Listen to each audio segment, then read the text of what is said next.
ഇതെല്ലാം നശിച്ചു കിടക്കും. ഞങ്ങളിനെ ആരോടെ പറയേണ്ട ഈ കാര്യങ്ങളൊക്കെ ഞങ്ങളുടെ അവസ്ഥ കണ്ട് എന്തെങ്കിലും ചെയ്യാൻ പറ്റുമെങ്കിൽ ഞങ്ങൾക്ക് ഇപ്പൊ ചെയ്തതാ, പിന്നീട് ചെയ്തിട്ട് ഒരു കാര്യവുമില്ല.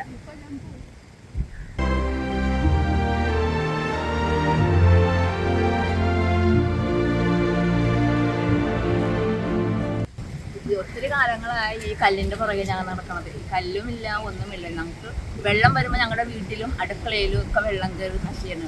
ലക്ഷങ്ങൾ ചിലവാക്കി വെച്ച വീടുകളാണ്. ഇപ്പോൾ അതിൻ്റെ അവസ്ഥ അടിയെല്ലാം തകർന്ന് എല്ലാം പൊടിഞ്ഞൊക്കെ ഇരിക്കുന്നതാണ്. ഇല്ലാത്ത പൈസ മുടക്കാൻ ഞങ്ങൾ ഈ പെര ഉണ്ടാക്കണത്. ആ കടം തീരുമ്പോൾ തന്നെ ഞങ്ങളുടെ പെരയെല്ലാം പഴയ പോലെ അവസ്ഥയിലായി. ഇപ്പം ഞങ്ങളെന്ത് ചെയ്യണം? ഞങ്ങളിതെവിടെ പോകണം? ഞങ്ങളുടെ പരാതി ആരോട് പറയും?